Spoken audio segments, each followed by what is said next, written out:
Good morning student.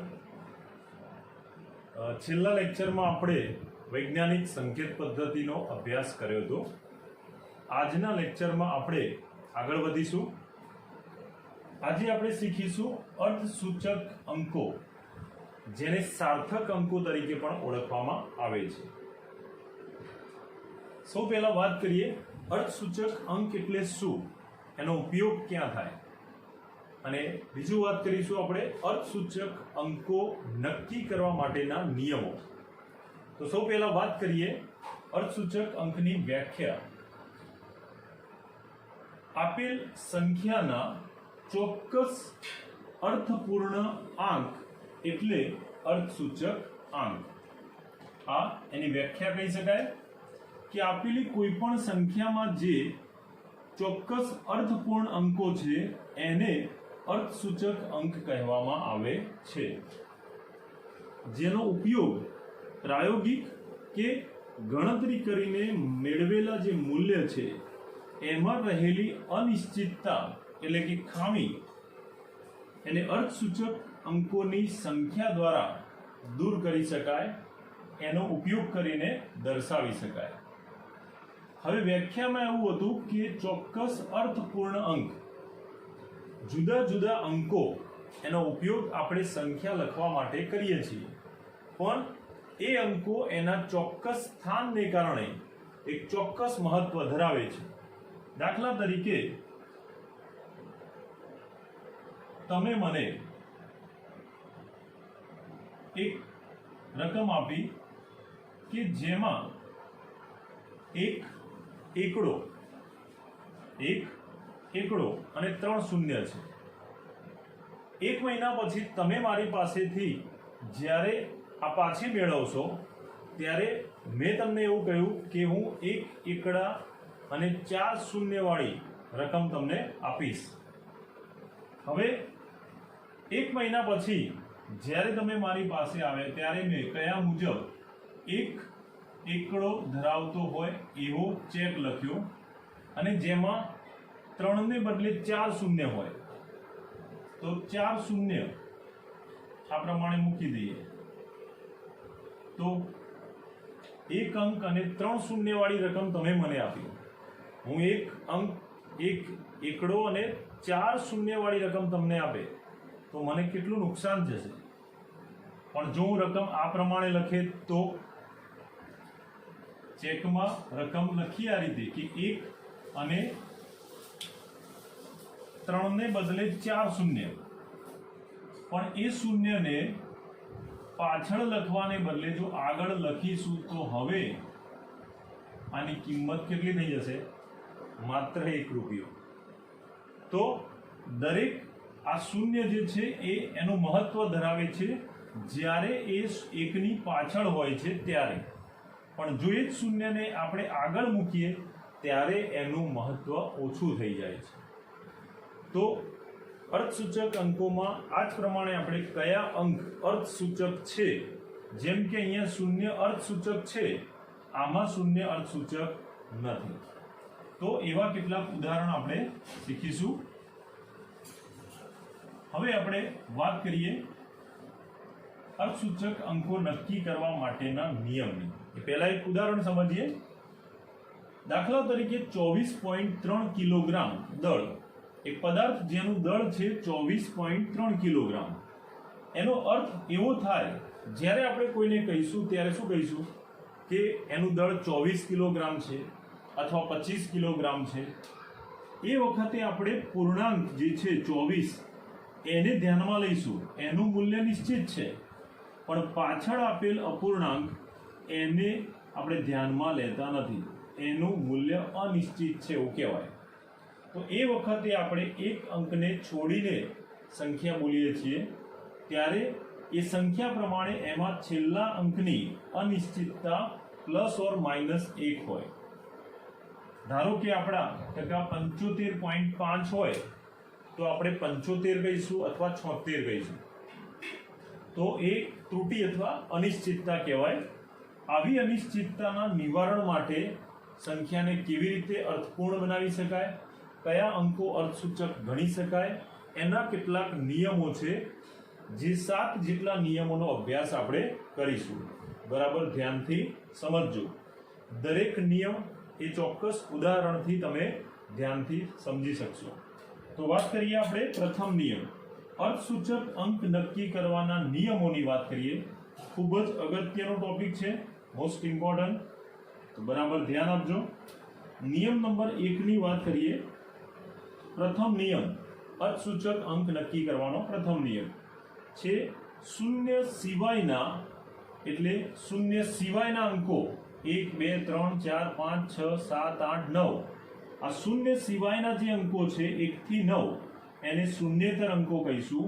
આવા શૂન્ય સિવાયના જે અંકો છે એ હંમેશા કોઈ પણ સ્થાને અર્થસૂચક ગણવામાં આવે છે જ. શૂન્ય સિવાયના જે અંકો છે એ કોઈ પણ સ્થાને હોય એ હંમેશા અર્થસૂચક ગણાય જ છે. દાખલા તરીકે 285 એક સંખ્યા છે, એમાં આપેલા ત્રણેય અંકો શૂન્ય સિવાયના છે, 2 8 અને 5. તો આ ત્રણેય અંકો અર્થસૂચક ગણાય. માટે આ સંખ્યામાં અર્થસૂચક અંકોની સંખ્યા થશે 3. એ જ પ્રમાણે 2.85 એક દશાંશ ચિહ્ન વાળી સંખ્યા, એમાં પણ આપેલા ત્રણેય અંકો શૂન્યેતર અંકો છે, શૂન્ય સિવાયના. માટે ત્રણેય અર્થસૂચક બનશે. એટલે આ સંખ્યામાં પણ અર્થસૂચક અંકોની સંખ્યા થશે 3. પહેલો નિયમ ખ્યાલ આવી ગયો. બીજો નિયમ જોઈએ. દશાંશ ચિહ્ન પહેલાના શૂન્યો અને દશાંશ ચિહ્ન અને શૂન્યેતર અંકો વચ્ચે આવતા શૂન્ય અર્થસૂચક ગણાતા નથી. કયા શૂન્ય અર્થસૂચક ગણાતા નથી? ઉદાહરણથી સમજો. દશાંશ ચિહ્ન પહેલાના શૂન્યો, અહીંયા એક સંખ્યા દર્શાવેલી છે 0.18. તો આ દશાંશ ચિહ્ન એની પહેલા આપેલું શૂન્ય અર્થસૂચક ગણાશે નહીં. એ જ પ્રમાણે દશાંશ ચિહ્ન પહેલાનું શૂન્ય અને આ દશાંશ ચિહ્ન પછી શૂન્યેતર અંકની વચ્ચે આવતા શૂન્ય એ પણ અર્થસૂચક ગણાતા નથી. માટે દશાંશ ચિહ્ન પહેલાનું શૂન્ય અને દશાંશ ચિહ્ન પછી આવતા શૂન્યેતર અંક વચ્ચેના શૂન્યો અર્થસૂચક ના ગણાય. તો આ 1 2 3 ત્રણેય શૂન્ય અર્થસૂચક થશે નહીં. માટે આ સંખ્યામાં અર્થસૂચક અંકોની સંખ્યા થશે 1 2 અને 3. 3 અંકો અર્થસૂચક અંક તરીકે આ સંખ્યામાં ગણાશે. જ્યારે ઉપરની સંખ્યા 0.18 એમાં દશાંશ ચિહ્ન પહેલાનું શૂન્ય અર્થસૂચક ગણાશે નહીં. માટે એમાં 1 અને 8 આ બે જ અંકો અર્થસૂચક અંક તરીકે ગણાશે. ખ્યાલ આવી ગયો. હવે આપણે જોઈએ ત્રીજો નિયમ. નિયમ નંબર 3. ત્રીજો નિયમ જે છે એ નિયમ આ પ્રમાણે છે કે બે શૂન્યેતર અંકોની વચ્ચે આવતા શૂન્ય અર્થસૂચક તરીકે ગણાય છે. બે શૂન્યેતર અંકો, શૂન્ય સિવાયના બે અંકોની વચ્ચે આવતું દરેક શૂન્ય હંમેશા અર્થસૂચક ગણવામાં આવે છે. જેમ કે અહીંયા આપેલા ઉદાહરણમાં જોઈ શકાય કે સંખ્યા આપેલી છે 70.005. આ સંખ્યામાં 7 અને 5 આ બંને અંકો શૂન્યેતર અંક કહેવાય, શૂન્ય સિવાયના. એટલા માટે એમની વચ્ચે આવતા ત્રણેય શૂન્ય નિયમ નંબર 3 મુજબ બે શૂન્યેતર અંકોની વચ્ચે આવતા શૂન્ય અર્થસૂચક ગણાશે. માટે અહીંયા 7 અને 5 એ બે તો અર્થસૂચક છે જ શૂન્યેતર હોવાથી, પણ એમની વચ્ચે આવતા શૂન્ય પણ નિયમ નંબર 3 મુજબ અર્થસૂચક ગણાશે. એટલા માટે આ સંખ્યામાં કુલ 5 અંકો અર્થસૂચક થશે. 1 2 3 4 અને 5. એટલે અર્થસૂચક અંકોની સંખ્યા 5 થશે. ત્યાર પછી જોઈએ ચોથો નિયમ. નિયમ નંબર 4. દશાંશ ચિહ્નની જમણી બાજુએ શૂન્યેતર અંક હોય અને તેની પાછળ શૂન્ય હોય તો તે અર્થસૂચક થશે. બરાબર ધ્યાન આપજો. દશાંશ ચિહ્ન અહીંયા આપેલી સંખ્યા છે 0.300. આમાં દશાંશ ચિહ્ન છે 0 ને 3 ની વચ્ચે, એના પછી જમણી બાજુએ એટલે કે આ તરફ જમણી બાજુ તરફ શૂન્યેતર અંક આપેલો હોય તો આવા શૂન્યેતર અંક પછી આવતા શૂન્યો એ અર્થસૂચક ગણાશે. એટલે દશાંશ ચિહ્ન પછી જો શૂન્યેતર અંક હોય તો એની પાછળ આવતા શૂન્ય અર્થસૂચક ગણાય. આ તો અર્થસૂચક થશે જ, માટે અર્થસૂચક અંકોની કુલ સંખ્યા આ સંખ્યામાં 3 થશે. 1, 2 અને 3 અર્થસૂચક અંકો થશે. દશાંશ ચિહ્ન પહેલા આવતું શૂન્ય એ અર્થસૂચક ગણાશે નહીં. નિયમ નંબર 2 મુજબ આ શૂન્ય અર્થસૂચક ગણાશે નહીં. નિયમ 5 જોઈએ. પૂર્ણાંક સંખ્યા પછી દશાંશ ચિહ્ન પાછળ મૂકેલા શૂન્ય અર્થસૂચક ગણાય છે, કારણ કે તે ચોકસાઈ દર્શાવે છે માટે. જેમ કે અહીંયા આપણે સંખ્યા લખેલી છે 16. 16 એક શૂન્યેતર સંખ્યા છે, જેમાં 1 અને 6 બંને શૂન્યેતર છે. આ પૂર્ણાંક સંખ્યા 16 એના પછી દશાંશ ચિહ્ન મૂકીને પાછળ શૂન્ય મૂકેલું છે, તો આ જે શૂન્ય છે દશાંશ ચિહ્ન પછી આવતું શૂન્ય એ ચોકસાઈ દર્શાવતું હોવાથી એનો અર્થસૂચક અંક તરીકે ગણતરીમાં લેવાય છે. એટલા માટે 16.0 એમાં દશાંશ ચિહ્ન પછી પૂર્ણાંક સંખ્યા પછી દશાંશ ચિહ્ન મૂકેલું હોય અને ત્યારબાદ જો શૂન્ય આવતું હોય તો એ ચોકસાઈ દર્શાવતું હોવાથી અર્થસૂચક ગણાય છે. માટે આને અર્થસૂચક અંક તરીકે ગણીએ તો હવે 1, 2 અને 3 કુલ 3 અંકો અર્થસૂચક અંક તરીકે આ સંખ્યામાં આવશે. એ જ પ્રમાણે 16.000 આ 16 એક શૂન્યેતર સંખ્યા, એને દશાંશ ચિહ્ન પછી 3 સ્થાન સુધી શૂન્ય મૂકેલા છે. તો આનો મતલબ એવો થાય કે આ વધુ ચોક્કસ છે, આના કરતાં પણ આ વધુ ચોકસાઈ દર્શાવે છે. એક્ઝેક્ટલી 16.000 છે એવું સૂચન કરે છે. માટે એના દરેક શૂન્ય અર્થસૂચક અંક તરીકે ગણતરીમાં લેવાશે. માટે આ સંખ્યામાં અર્થસૂચક અંકોમાં 2 શૂન્યેતર અંક ઉપરાંત દશાંશ ચિહ્ન પછીના શૂન્ય પણ અર્થસૂચક થશે. આમ આ સંખ્યામાં અર્થસૂચક અંકોની સંખ્યા 5 થશે.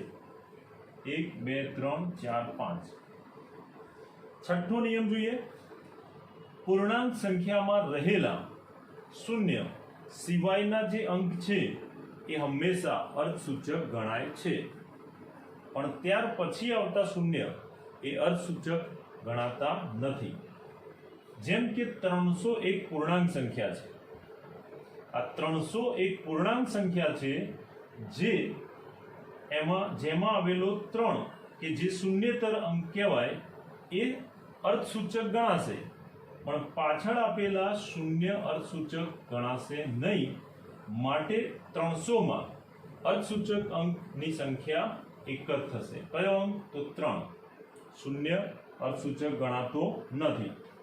એ જ પ્રમાણે બીજી સંખ્યા છે 1500, જેમાં 2 જ અર્થસૂચક અંક થશે, 1 અને 5. ત્યાર પછી આવતા શૂન્ય પૂર્ણાંક સંખ્યામાં આવતા શૂન્યેતર અંક પછીના શૂન્ય અર્થસૂચક ગણાતા નથી. માટે આમાં અર્થસૂચક અંકોની સંખ્યા થશે 1 અને 2. કુલ 2 અંક અર્થસૂચક થશે. છેલ્લો નિયમ જોઈએ, 7મો નિયમ. જ્યારે કોઈ સંખ્યાને વૈજ્ઞાનિક સંકેત પદ્ધતિમાં લખવામાં આવે, આગળના લેક્ચરમાં આપણે શીખી ગયા, વૈજ્ઞાનિક સંકેત પદ્ધતિમાં કોઈ પણ સંખ્યાને આપણે લખીએ ત્યારે એ સંખ્યાને આ સ્વરૂપે લખીએ છીએ, કેપિટલ N × 10⁻⁴. જ્યારે વૈજ્ઞાનિક સંકેત પદ્ધતિમાં લખીએ ત્યારે અર્થસૂચક અંકોની ગણતરી માટે માત્ર કેપિટલ N વાળી સંખ્યાને જ ધ્યાનમાં લેવી. બરાબર ધ્યાન રાખો. વૈજ્ઞાનિક સંકેત પદ્ધતિમાં કેપિટલ N સ્વરૂપમાં કે જેમાં 1 થી 9.999 વચ્ચેની સંખ્યા હોય એ જ સંખ્યા પરથી અર્થસૂચક અંક ગણી શકાય. તો વૈજ્ઞાનિક સંકેત પદ્ધતિમાં જ્યારે લખેલી સંખ્યા હોય તો 1 થી 10 વચ્ચેની જે સંખ્યા છે જેને આપણે કેપિટલ N વડે દર્શાવીએ છીએ એના પરથી અર્થસૂચક અંક નક્કી કરી શકાય. બે ઉદાહરણ જોઈએ. જેમ કે નંબર 1, પહેલું ઉદાહરણ 4.01 ગુણ્યા 10⁻³ આ એક સંખ્યા છે જે સંખ્યા વૈજ્ઞાનિક સંકેત પદ્ધતિમાં દર્શાવેલી છે. તો એના કયા ભાગને આપણે અર્થસૂચક અંક નક્કી કરવા ધ્યાનમાં લઈશું? તો કેપિટલ N વાળો ભાગ. એમાં આવેલા અર્થસૂચક અંકોમાં 1, 2 અને 3 અંકો અર્થસૂચક છે, માટે અર્થસૂચક અંકોની સંખ્યા થશે 3. આ 10⁻³ વાળા પદ એને અર્થસૂચક અંક ગણવા માટે ઉપયોગમાં લેવાતા નથી. એ જ પ્રમાણે બીજી સંખ્યા જોઈએ. 5.324 ગુણ્યા 10⁵. એમાં આને અર્થસૂચક અંક ગણવા ઉપયોગમાં લેવાશે નહીં. કેપિટલ N વાળા મૂલ્ય પરથી અર્થસૂચક અંક ગણીએ તો 1, 2, 3 અને 4 કુલ 4 અંકો અર્થસૂચક અંક તરીકે આ બીજી સંખ્યામાં આવશે. એ જ પ્રમાણે ત્રીજી અને છેલ્લી સંખ્યા, જેમાં 10⁻³ સિવાયના પદ કેપિટલ N વાળા પદમાં 1, 2, 3, 4 અને 5 અંકો અર્થસૂચક અંક તરીકે ગણતરીમાં લેવાશે. આ અર્થસૂચક અંકો એનો સરવાળો બાદબાકી કરી શકાય વૈજ્ઞાનિક સંકેત પદ્ધતિની જેમ. તો એની પ્રેક્ટિસ કરવી, નિયમો બરાબર યાદ કરવા, ઉદાહરણ પરથી એને સમજવાનો પ્રયત્ન કરવો અને નોર્મલી પ્રશ્નો પૂછાતા હોય કે અર્થસૂચક અંકોની સંખ્યા નક્કી કરો, એટલે નિયમો તમને યાદ હોવા જોઈએ, એપ્લાય કરતા આવડવું જોઈએ. ઓકે,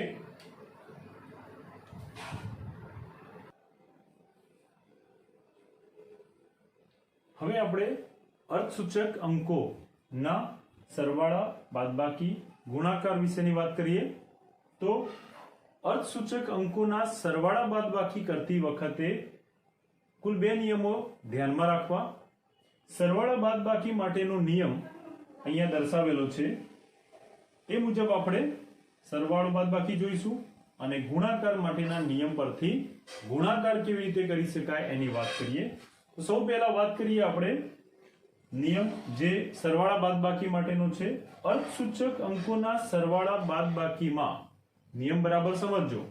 અર્થસૂચક અંકોના સરવાળા બાદબાકીમાં મળતું જે પરિણામ છે એ પરિણામમાં દશાંશ ચિહ્ન પછી આવતા જમણી બાજુના અર્થસૂચક અંકોની જે સંખ્યા છે એ મૂળ સંખ્યાના દશાંશ ચિહ્ન પછી આવતા જમણી બાજુના અર્થસૂચક અંકોથી વધારે હોઈ શકે નહીં. સમજીએ ઉદાહરણથી, ધ્યાન આપજો. અહીંયા દાખલા તરીકે આ એક સરવાળામાં 3 કિંમતોનો સરવાળો કરવો છે. સૌથી પહેલા તો અર્થસૂચક અંકોનો સરવાળો કરતી વખતે આપણે દરેક કિંમતને એ રીતે લખીશું કે જેથી એના દશાંશ ચિહ્ન એક જ હરોળમાં, એક જ કોલમમાં આવે એ પ્રમાણે. તો તમે જોઈ શકો કે દરેકના દશાંશ ચિહ્ન એક જ સીધી રેખામાં, ઊભી રેખામાં આવે એ પ્રમાણે એને ગોઠવણી કરેલા છે. બરાબર. હવે એનો સરવાળો કરીએ, મળતું પરિણામ કેવું છે અને એને ક્યાં સુધી લખી શકાય એની વાત કરીએ. તો અહીંયા દર્શાવેલા અંકોમાં 3 છે, જ્યારે અહીંયા બાકીના આપણે 0 મૂકી શકીએ. આમાં 3 અંકો છે તો અહીંયા 0, 0 મૂકી શકીએ. હવે એનો સરવાળો કરી દો તો પ્રથમ અહીંયા સરવાળો આવશે 2, ત્યાર પછી થશે 1 અને 1 2, અહીંયા 1.8 2 10 અને 1 9, અને અહીંયા આવશે 10 ને 1 11, સોરી 8 2 10 અને 1 11, 1 2 અને 3. તો આ એનો જવાબ થશે. હવે સમજો, નિયમ આપણે લાગુ પાડીએ કે અર્થસૂચક અંકોના સરવાળા કે બાદબાકી કરીએ ત્યારે મળતું જે પરિણામ છે એ પરિણામમાં દશાંશ ચિહ્ન પછી આવતા અંકો, તો અહીંયા કુલ 3 અંકો છે, પણ મૂળ જે સંખ્યા હતી એની વાત કરીએ આપણે. તો મૂળ સંખ્યા જે હતી એ મૂળ સંખ્યામાં 18 સંખ્યા તરફ જોઈએ તો આ સંખ્યામાં દશાંશ ચિહ્ન પછી એક જ અર્થસૂચક અંક છે, એટલે મૂળ સંખ્યા 18 માં એક જ અર્થસૂચક અંક જમણી બાજુ આપેલો છે, માટે મળતા પરિણામને પણ આપણે દશાંશ ચિહ્ન પછી એક અંક સુધી જ અર્થસૂચક અંક ધરાવે એ રીતે લખવો પડે. તો એ માટે આપણે આને આ રીતે દર્શાવીશું. દશાંશ ચિહ્ન પછી એક અંક સુધી લખીએ એટલે આ સંખ્યાને, આ પરિણામને આપણે આ રીતે દર્શાવી શકીએ આશરે. તો આ એનો સાચો જવાબ લખી શકાય આ નિયમ પ્રમાણે. એ જ પ્રમાણે બાદબાકીની વાત કરીએ. ફરીથી દશાંશ ચિહ્ન એક જ હરોળમાં, એક જ કોલમમાં રહે એ પ્રમાણે સંખ્યાને ગોઠવીશું, એની બાદબાકી કરીશું. તો અહીંયા બાદબાકી કરીશું ત્યારે આ પ્રમાણે બાદ થશે. અહીંયા 9, અહીંયા 8, આમાંથી 5 અને અહીંયા વધશે 0. તો જવાબ મળશે 5.89. આનો તફાવત. પણ અહીંયા પણ આપણે જોઈએ કે 18 જે સંખ્યા આપેલી છે, મૂળ સંખ્યા, આ બે મૂળ સંખ્યા પૈકીની 18, એમાં દશાંશ ચિહ્ન પછી એક જ અંક અર્થસૂચક અંક છે. એટલે મળતા પરિણામમાં પણ આપણે એવી જ સંખ્યાને જવાબ તરીકે લખી શકીએ કે જે એક અર્થસૂચક અંક દશાંશ ચિહ્ન પછી ધરાવે. તો એવી સંખ્યા તરીકે આપણે આને આશરે આ પ્રમાણે લખીશું 5.9, એક દશાંશ સ્થળ છોડીને. એટલે આ સંખ્યાને નિયમ પ્રમાણે આ રીતે લખી શકાય. હવે વાત કરીએ ગુણાકારની. આ બંનેમાં આ નિયમનું પાલન થશે. ગુણાકાર માટેનો નિયમ અહીંયા દર્શાવેલો છે. અર્થસૂચક અંકોના ગુણાકાર કરતી વખતે મળતું જે પરિણામ છે, આ નિયમ ગુણાકાર માટે લાગુ પડે. અર્થસૂચક અંકોના ગુણાકારમાં મળતા પરિણામમાં જે પરિણામ અહીંયા મળશે એમાં અર્થસૂચક અંકોને મૂળ સંખ્યાના અર્થસૂચક અંકોથી વધારે અંકમાં દર્શાવી શકાય નહીં. તમે આનો ગુણાકાર કરી દો અને આનો ગુણાકાર આપણે જોઈએ તો આ બંને સંખ્યાનો ગુણાકાર થાય છે 3.125. બંનેનો ગુણાકાર થશે 31.25. જેને 1, 2 અને 3 દશાંશ સ્થળ કાપશો એટલે જવાબ મળશે 3.125. પણ આ જે પરિણામ મળ્યું એ પરિણામમાં દશાંશ ચિહ્ન પછી આવતા અંકો, અર્થસૂચક અંકો જે છે એ 2 થી વધારે ના હોવા જોઈએ. કારણ કે મૂળ સંખ્યા જે 2 દર્શાવેલી છે એમાં 2.5 આ એક એવી મૂળ સંખ્યા છે કે જેના અર્થસૂચક અંકો ની સંખ્યા માત્ર 2 છે. એટલે આ સંખ્યાના અર્થસૂચક અંકો માત્ર 2 છે. એટલે મળતા પરિણામમાં પણ અર્થસૂચક અંકોની સંખ્યા આનાથી 2 થી વધારે હોઈ શકે નહીં આ નિયમ મુજબ. એટલા માટે આપણે આ જવાબને 2 અંક સુધી અર્થસૂચક રહે એ રીતે લખવું હોય તો આને આપણે 3.1 આ પ્રમાણે લખી શકીએ આ નિયમ પ્રમાણે. તો આ રીતે સરવાળા, ગુણાકાર, બાદબાકી માટે આ નિયમને અનુરૂપ મળતા પરિણામનો જવાબ દર્શાવવો પડે. ઓકે.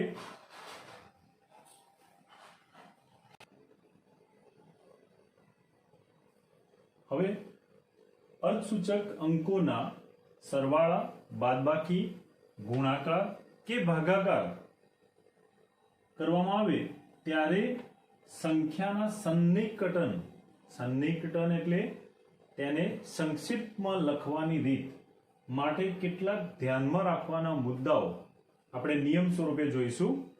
3 નિયમો છે જેને યાદ રાખવાના, જેથી કરીને કોઈ પણ સંખ્યાને કેટલી અને કેવી રીતે ટૂંકમાં લખી શકાય. તો પહેલો નિયમ જોઈએ. નિયમ નંબર 1, પ્રથમ નિયમ કે જો જમણી બાજુનો સૌથી છેલ્લો અંક, જો જમણી બાજુનો સૌથી છેલ્લો અંક 5 કરતા વધારે હોય, જમણી બાજુનો સૌથી છેલ્લો અંક, આપણે કોની વાત કરીએ છીએ?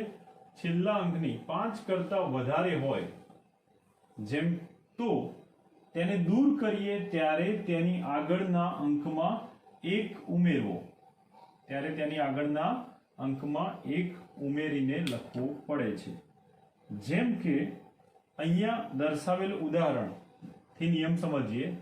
જો કોઈ સંખ્યા, બરાબર ધ્યાન આપજો, જો કોઈ સંખ્યામાં જમણી બાજુએ દર્શાવેલા છેલ્લો અંક જેને દૂર કરવો છે, જો આવો અંક 5 કરતા મોટો હોય, જેમ કે અહીંયા 5 થી મોટો અંક કહેવાય 6, જેને આપણે દૂર કરવો છે, તો જો દૂર કરવાનો અંક 5 કરતા મોટો હોય, એ પછીના અંકો સુધી આપણે લખવું હોય, તો 5 કરતા મોટા અંકને જ્યારે દૂર કરવો હોય તો એની આગળના અંકમાં 1 ઉમેરવામાં આવે છે.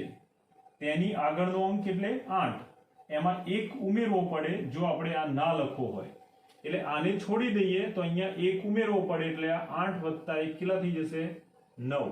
માટે આ સંખ્યાનું સન્નિકટન થશે 1.39.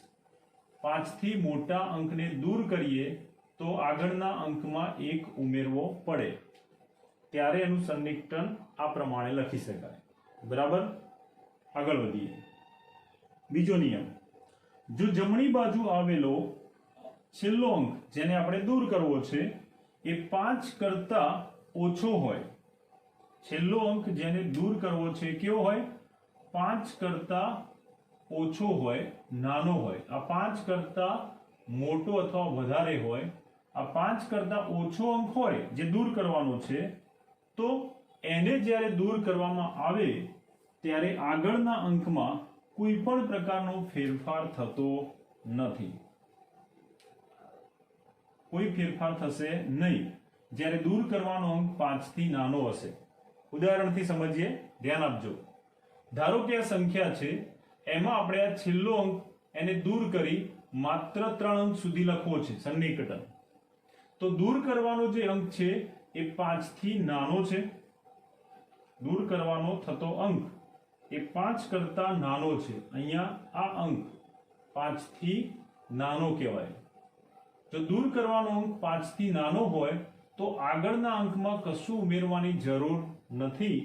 એટલે માત્ર આ 5 થી નાના અંકને દૂર કરી દો એટલે એનું સન્નિકટન થશે 4.33.